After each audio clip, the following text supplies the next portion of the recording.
The ethical risks of using AI in mental health conversations are becoming clearer with every new generation of technology. On the surface, it seems like a breakthrough, a system that can listen, respond instantly, never judge, and always be available when someone feels overwhelmed or alone. These tools can genuinely help people open up, practice emotional reflection, and notice patterns in their thinking. They can offer grounding prompts, breathing reminders, or stabilizing conversational support during stressful moments. For many individuals who are hesitant to seek therapy or who have limited access to care, this kind of digital companionship feels reassuring and accessible. There's real value here. AI can broaden the reach of mental health support, help people articulate feelings they've been suppressing, and provide structure during moments when emotional clarity is hard to find. But alongside that potential, the warnings are profound and cannot be softened. One of the biggest ethical risks is bias. Because AI models learn from human data, they inevitably absorb distortions, stereotypes, and cultural blind spots. This means the system may respond in ways that subtly misinterpret someone's experience based on their language style, age group, or cultural background. Bias can lead to harmful misunderstandings. An expression of stress might be flagged as crisis level for one person but dismissed for another because of the data shaped behind the scenes. These inconsistencies create real danger in conversations where nuance is essential.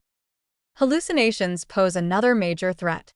AI can generate responses that sound confident but are completely inaccurate, fabricated statements, misleading interpretations, or health-related claims with no real grounding. In everyday contexts, hallucinations are an annoyance. In mental health conversations, they can be harmful. A person in distress may take a hallucinated suggestion as genuine guidance. Someone contemplating self-harm might receive advice that is kindly phrased but clinically inappropriate. The user may not realize the model is improvising. That mismatch between the appearance of authority and the absence of true understanding creates a risk that no warning label can fully eliminate. Privacy is often the area where users underestimate the stakes. Discussing mental health with an AI system means sharing deeply personal thoughts that could, in other contexts, be sensitive or vulnerable. Even when companies claim to protect data, the risk remains.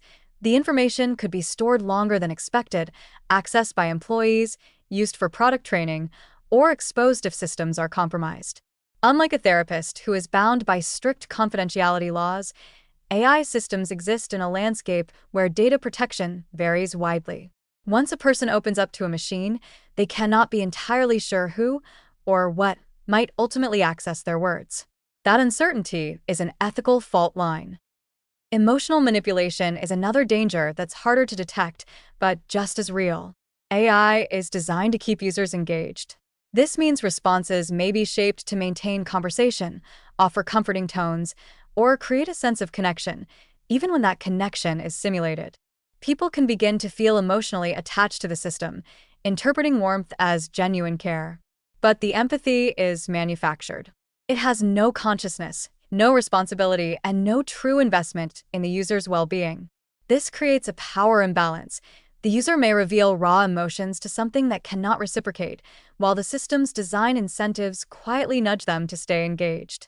The emotional vulnerability of the user becomes part of the product experience, whether intentionally or not. The final and perhaps most troubling ethical risk is the lack of accountability. If an AI gives harmful advice, who is responsible? The model? The company? The user for trusting it? No one answers clearly. Unlike a therapist, who is licensed, trained, and legally accountable, AI entities operate without personal responsibility. They cannot be held liable, apologize meaningfully, or correct themselves from genuine understanding. If an AI mishandles a disclosure of trauma, misreads a crisis, or offers damaging statements, the harm falls entirely on the user. Without accountability, there is no moral anchor. And yet, even with these warnings, AI in mental health contexts does hold positive potential when used with clear boundaries.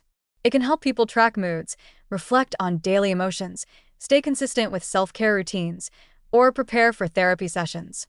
It can expand access to basic tools for people who live far from providers or who are on long waitlists for care. It can serve as a supportive starting point, prompting individuals to seek real treatment instead of suffering in silence.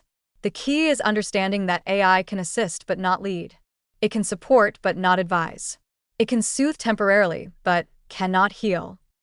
The safest approach is to view AI as a supplement, never a substitute. Human oversight is essential. Ethical guardrails must be strengthened. And users must remain conscious of what the technology truly is: a pattern-based conversational tool with helpful applications and real vulnerabilities, not a therapist, not a moral agent, and not a source of professional care. In the age of hyper-connected mental health technology, the true challenge is not just creating smarter AI, it's creating ethical frameworks that protect people at their most vulnerable. The potential is significant, but the risks are equally undeniable. The future depends on how seriously we take both.